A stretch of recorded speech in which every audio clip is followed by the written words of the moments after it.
Assalamualaikum warahmatullahi wabarakatuh. Ketemu lagi di Media Hikmah. Jangan lupa tonton sampai habis. Barang siapa yang menjadikan Allah, Rasul, dan orang mukmin sebagai aulianya, walinya, pemimpinnya, penolongnya, faina hisballah humul ghalibun. Maka golongan Allah lah yang akan diberikan al-ghalibun, kemenangan. Kalangan mufassir menafsirkan al-ghalibun itu kemenangan yang hakiki. Artinya di dunia dia dimuliakan oleh Allah, di akhirat jannah, surganya Allah Subhanahu wa taala. Janji Allah pasti. Sementara yang satunya itu sabil syaitan, jalannya setan. Ini tempat berkumpulnya orang-orang kafir, orang-orang musyrik, orang-orang munafik, kumpul jadi satu.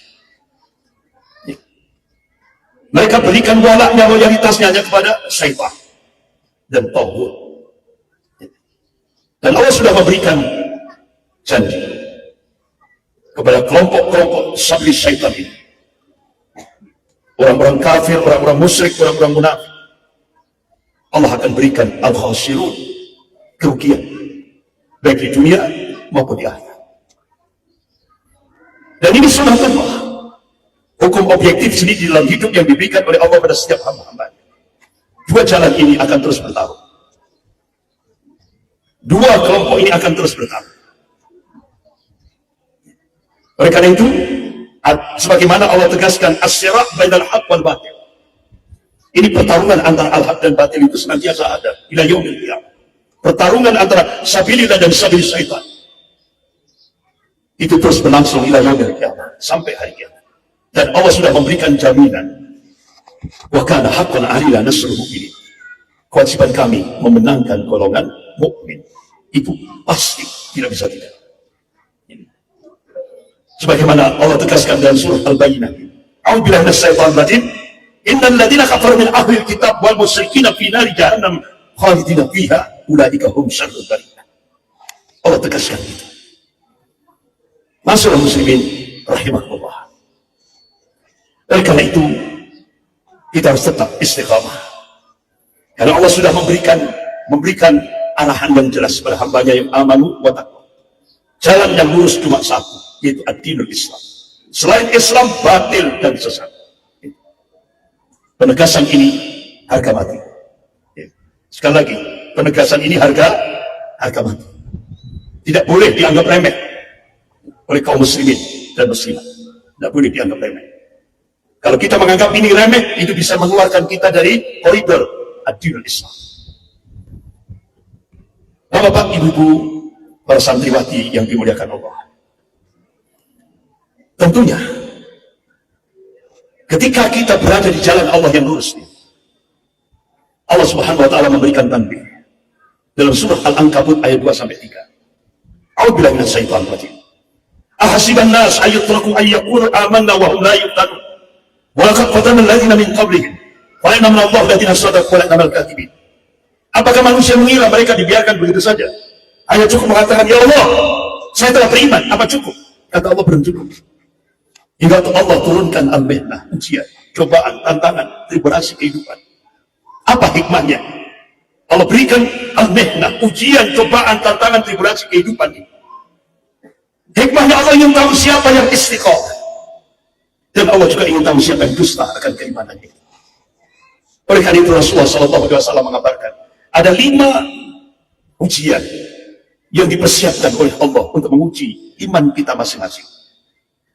Kalau Rasulullah SAW, al-mu'minu baina khamsin sada'ida mu'minna yasudduh, wa munafiqun yabghad, wa kafir ma yuqatilu, wa syaitan yudillu, wa nafsun tunajih. Ada 5 macam tantangan yang akan dihadapi oleh setiap pribadi-pribadi mukmin. Tantangan yang pertama, mukmin yasudduh, orang mukmin yang terkena penyakit hasad. Ini tantangan yang pertama. Bapak, ibu-ibu, para santriwati yang dimuliakan Allah. Bagaimana kita menghadapi orang yang hasad? Apakah terus akhirnya kita merespon? Tidak. Rasulullah memberikan arahan yang konkret untuk menghadapi orang yang hasad. Jangan didengarkan majelis-majelisnya. Jangan didengarkan ucapan statement-statementnya. Nggak usah dihadiri majelis-majelis, nggak usah dibuka WA-nya, tambah sakit. Ya. Kalau menghadapi orang yang hasad. Ya. Bahkan kalau orang yang hasad itu bukan orang mukmin, lebih dahsyat lagi. Apa? Pakai black magic. Di tempat saya itu, dan kebetulan saya lahir di Banyuwangi, itu tempatnya santet. Jadi kalau orang yang tidak punya iman, itu dia pakai santet.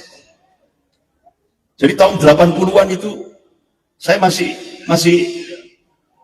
SMP.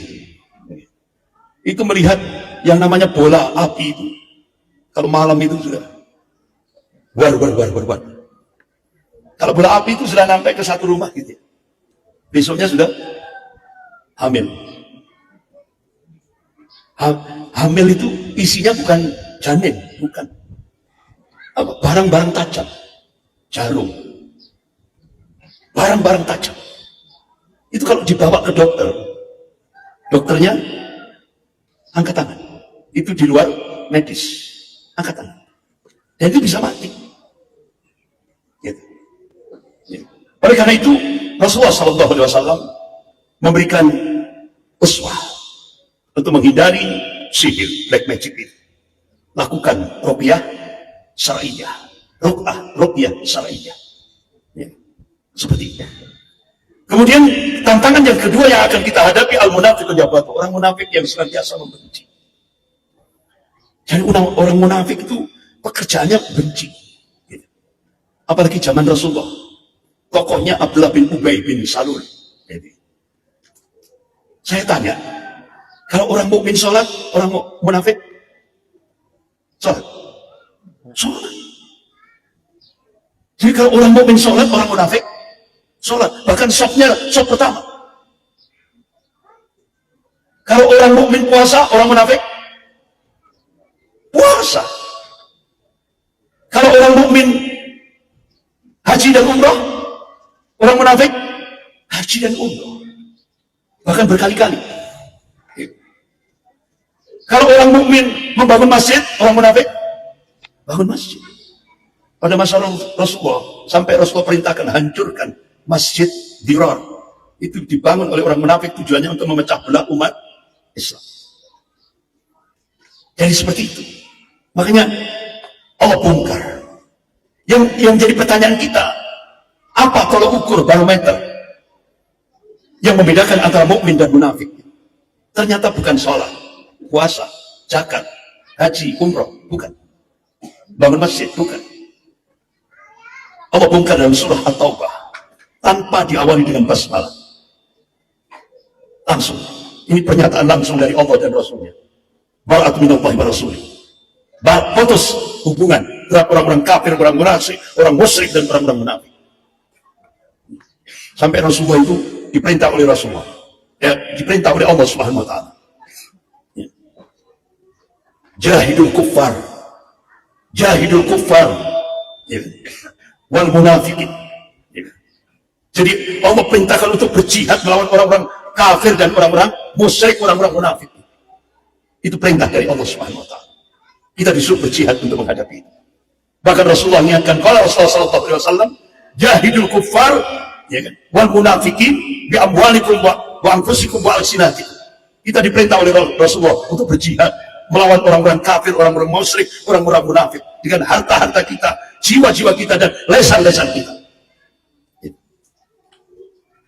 Begitu juga di Indonesia ini, aneh. Padahal Allah sudah mengingatkan dalam surah An-Nisa ayat 145. A'udzubillahi minasyaitonir rajim. Innal munafiqin fid darkil asfali minan nar. Sesungguhnya orang munafik itu diletakkan di neraka itu di dasarnya, di keraknya neraka. Itu Allah ngabarkan. Tapi aneh di Indonesia ini. Sekarang di Indonesia itu tren. Orang banyak sekarang di Indonesia berbondong-bondong mau jadi munafik. Kenapa? Antri sekarang orang mau jadi munafik. Kenapa? Karena di baliknya ada min amplopi bin fulus. Ada iming-iming jabatan. Padahal Allah sudah ingatkan, diletakkan di dasarnya neraka. Padahal kata Rasulullah, nanti Abu Talib ketika Jari-jari kakinya diletakkan di permukaan api neraka. Otaknya sudah mendidih. Itu baru di permukaan neraka. Nah, kita terbayangkan bagaimana di dasarnya neraka. Naudzubillah, naudzubillah. Tapi aneh, di Indonesia orang sekarang antri jadi munafik. Yang ketiga, tantangan yang ketiga, yaitu orang-orang kafir yang senantiasa memerangi. Orang-orang kafir yang senantiasa memusuhi. Oleh karena itu Allah tegaskan di dalam surah Al-Baqarah ayat 217. Allah ingatkan dalam surah Al-Baqarah ayat 217. Coba awalnya surah Al-Baqarah ayat 217.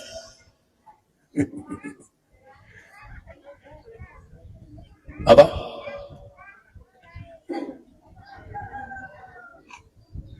Apa awal ayatnya itu? Jadi sesungguhnya orang-orang kafir itu tidak akan pernah berhenti. Agak keras sedikit. Nah, sesungguhnya orang-orang kafir itu tidak akan pernah berhenti di bagian akhir. Innal ladzina kafaru bukan.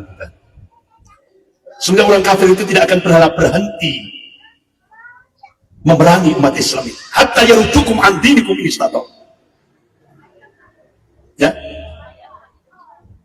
Agak keras sedikit. Lanjutannya. Terus. Wal akhirah. Ya, terus. Fiha. Ya. Ada lagi? Sudah.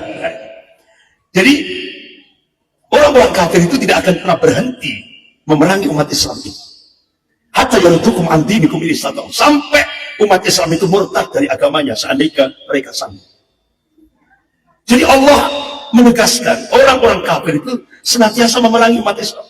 Jadi kalau ada orang kafir tidak memusuhi umat Islam, berarti patut dipertanyakan kekafirannya. Berarti kafirnya belum kafah.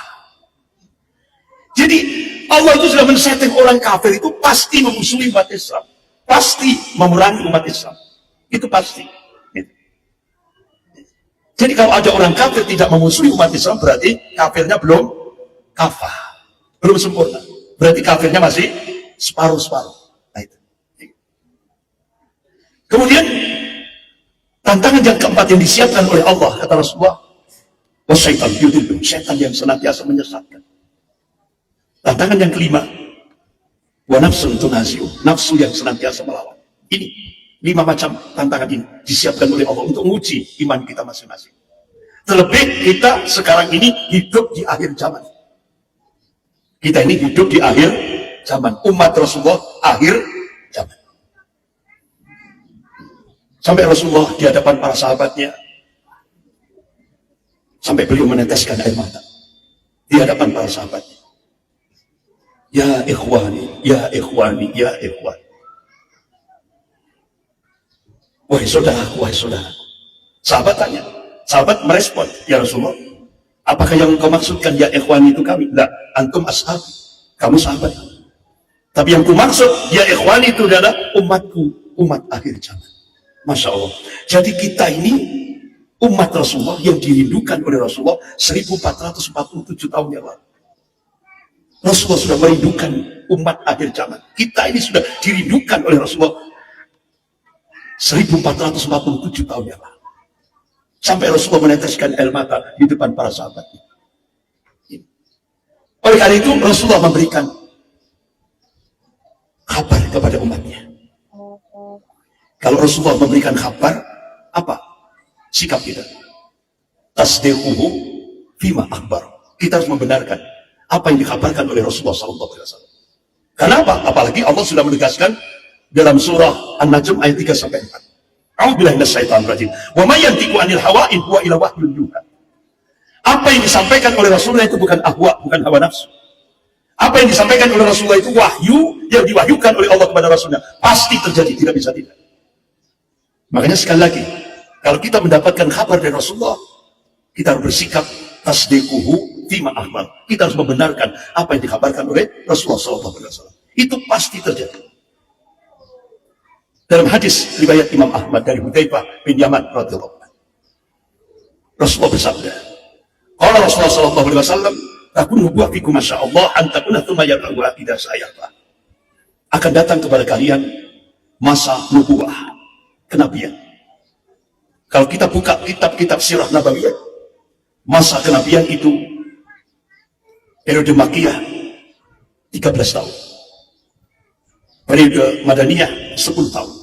Kurang lebih 23 tahun. Dan itu sesuatu yang dikehendaki oleh Allah Subhanahu wa taala. Kemudian Allah angkat jika Allah menghendakinya. Tsumma takunu khilafatul ala min haji nubuwah fayakun masyaallah an takuna tsumma yaqauha idza sayarfa.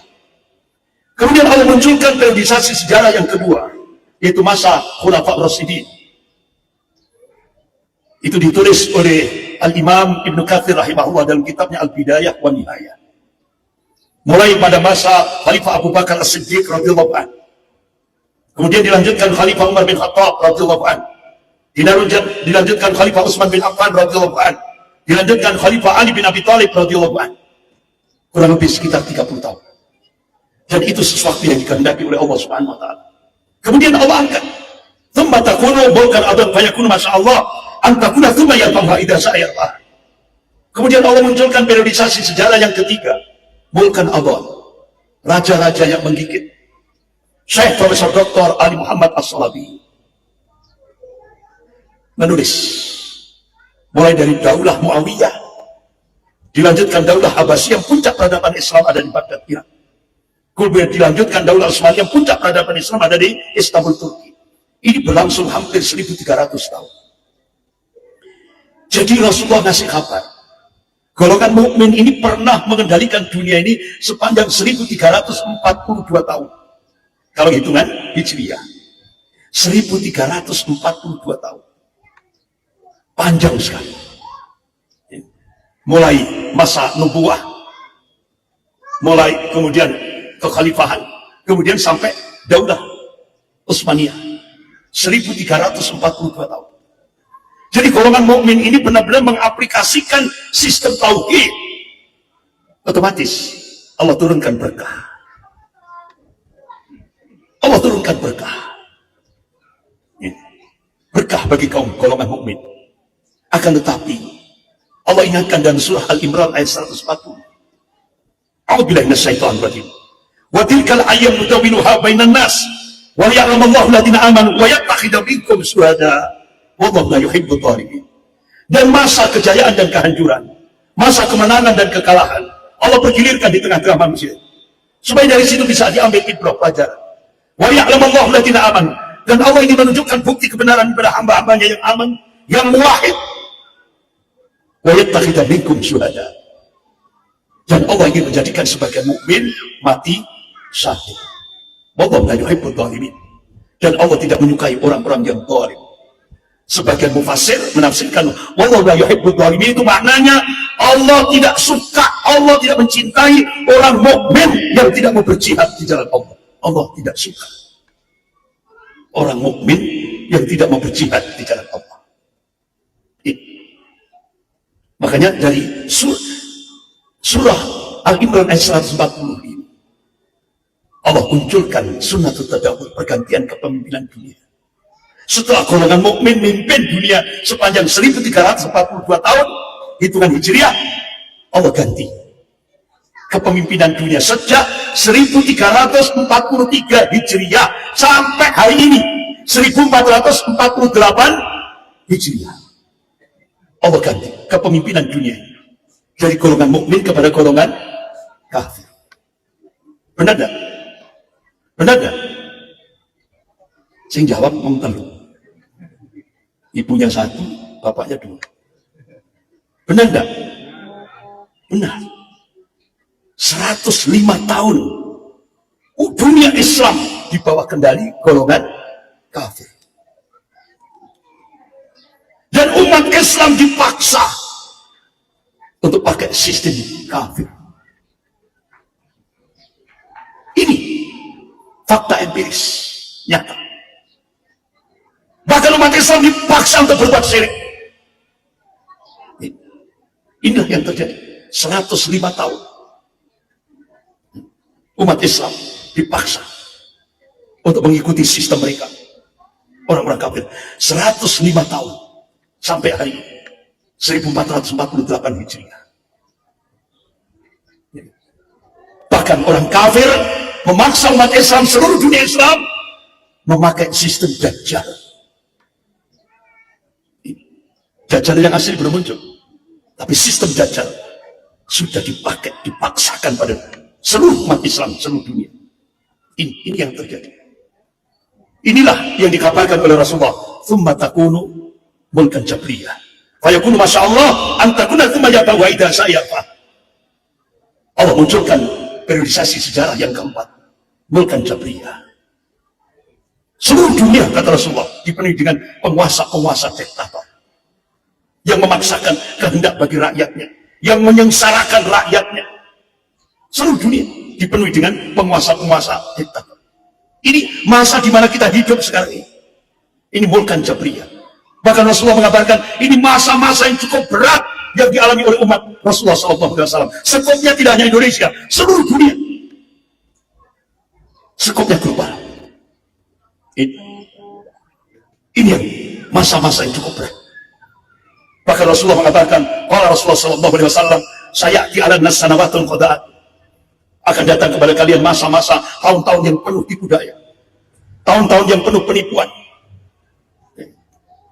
Kalau bahasa akademiknya era politik post-truth. Jadi masa-masa tahun-tahun yang penuh kebohongan, masa-masa yang tahun-tahun yang penuh penipuan. Yang hak dikatakan batil, yang batil dikatakan hak. Ya. Orang yang artinya ulama, bahkan kata Rasulullah, orang-orang dulu dijadikan pemimpin, ulama dikriminalisasi. Sudah terjadi. Bahkan Rasulullah mengabarkan kalian nanti akan menyaksikan ar-raibidah. Ar-raibidah itu orang yang tidak paham din, orang yang tidak paham agama, tapi mimpin rakyat kebanyakan. Sudah terjadi di Indonesia. Siapa? Mulyono yang 10 tahun. Begitu Mulyono naik, ini yang dikabarkan 1448 tahun yang lalu Rasulullah sudah mengingatkan. Kalau sudah imaratus sufaha dijadikan pemimpin, maka akan terjadi fasad, kerusakan di semua lini kehidupan berbangsa dan bernegara. Sudah terjadi di Indonesia? Sudah. Ya. Makanya ketika Mulyono diangkat jadi pemimpin di tengah-tengah masyarakat Islam se-Indonesia yang muslim, akhirnya dirubah kiblatnya, ya, dari barat ke komunis, berkiblat ke Cina. Setelah berkiblat ke Amerika, berubah ke kiblat Cina. Dari buaya menuju ke harimau. Bodoh aja. Malah lebih keras lagi, ya kan? Sehingga apa yang terjadi? Ya kan? Apa yang terjadi? Ini masa-masa kita. Ya kan? Sehingga benar-benar kerusakan. Makanya Al-Ghazali pas itu memberikan satu khulasa kesimpulan. Rusaknya umat karena rusaknya penguasa. Rusaknya penguasa karena rusaknya ulama. Rusaknya ulama karena al-wahn, hukum dunia wa kharayatul maut min amplop ibn fulus.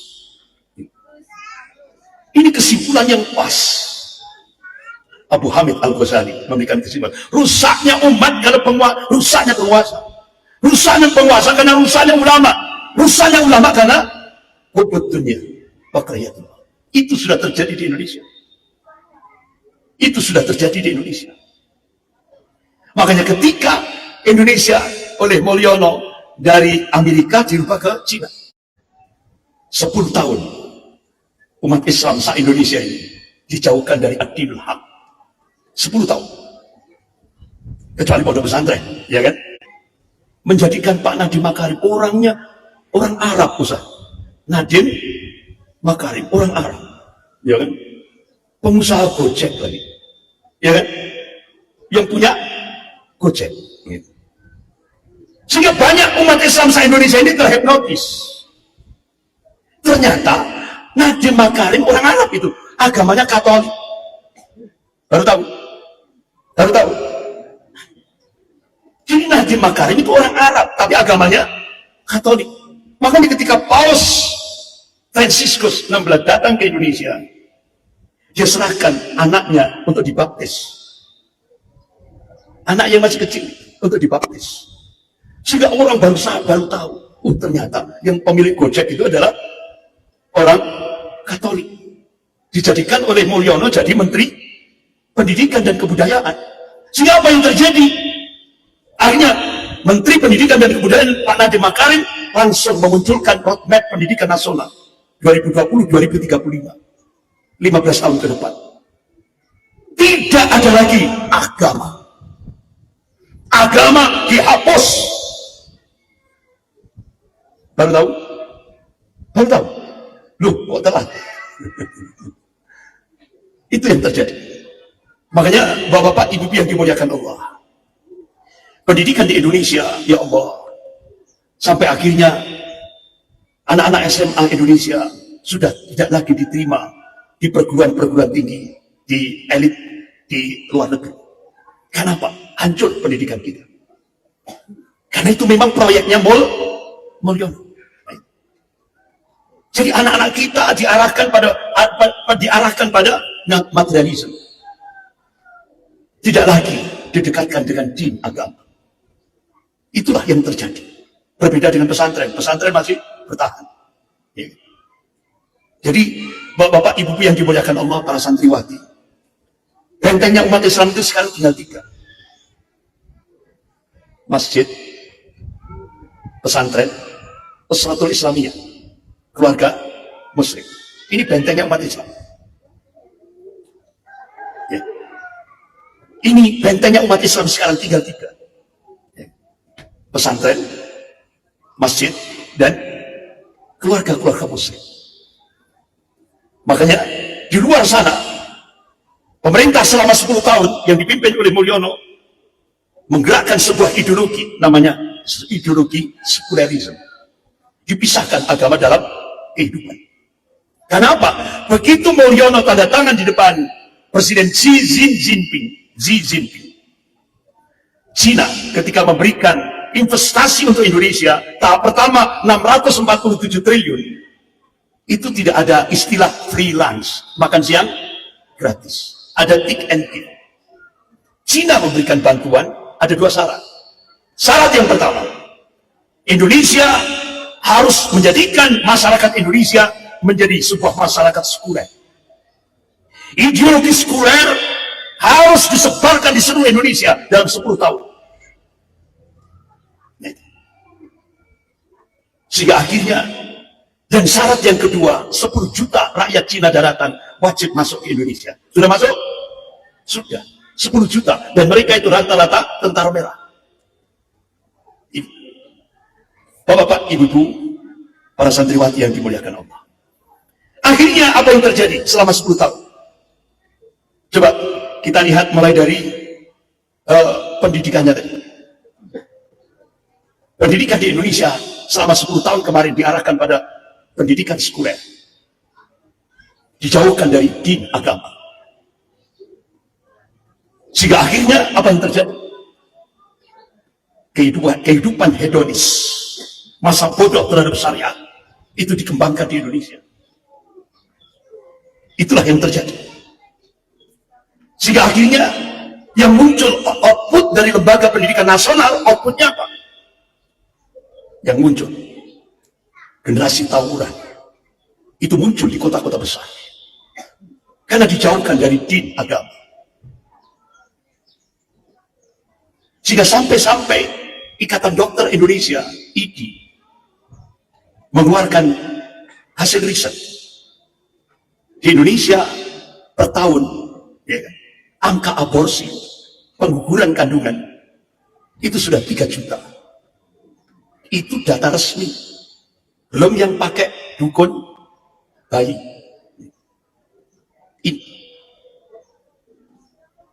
Bahkan akhirnya kita lihat yang kerjasama itu Amerika dan Cina untuk merusak generasi Indonesia.